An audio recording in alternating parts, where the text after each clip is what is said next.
بص يا حبيبي، لا يا راجل عايزك والله قرب بس مني عشان ما بوصلكش. لا لا لا لا ماشي. طيب ما ينفعش تقول لي بوظت لي الفيلم والكليبايه والكلام من ده. لا لا طب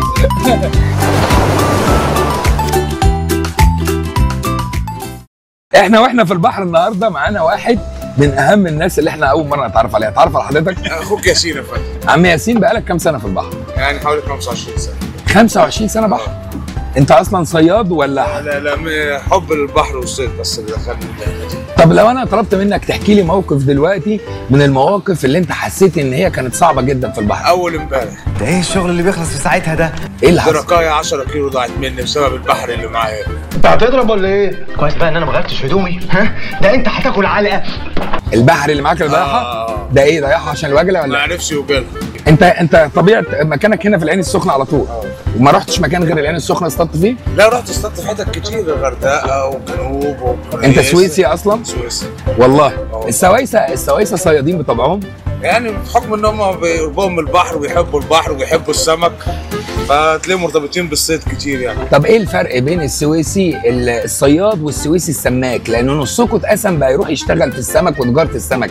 هل تاجر السمك او السماك يختلف عن الصياد؟ اكيد طبعا يا باشا. في ايه بقى؟ تاجر السمك اهم حاجه عنده البيزنس، بيرمي 10 جنيه هترجع له 15، هترجع له 12، مظبوط، هترجع 9. انما الصياد اهم حاجه السمكه. قبل ما تروح تشوف شغلك قول لنا اكبر سمكه جبتها في حياتك في ال 25 سنه. اكبر سمكه جبتها في حياتي كان قرش من الغردقه. قرش كام كيلو؟ لا كان بيخش بتاع 70 80 كيلو. طب سيبك من القروش لان بنرجعها على البحر. جبت ايه؟ ادينا اماره لشغلك. دراك وقار. اكبر سمكه جبتها دراكه كام كيلو؟ دراكه مثلا حوالي 8 جبتها على خيط ولا كنت لا على خيط. انت اصلا بتصطاد بمكن؟ لا خيط على ايدي. اكبر ولادك اسمه ايه؟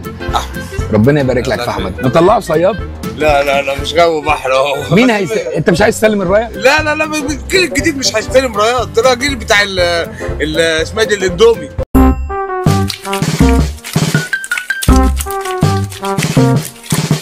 طب الناس اللي نفسها تتعلم هوايه الصيد وبتقول لك انا عايز اروح واصطاد وعايزين يجوا هنا السخنه، وجه لهم رساله كده تقول لهم ايه؟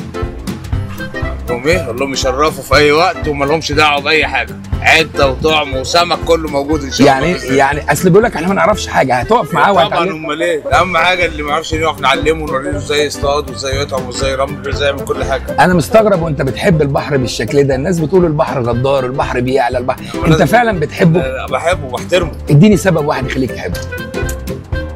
الراجل حقيقي. زنقته.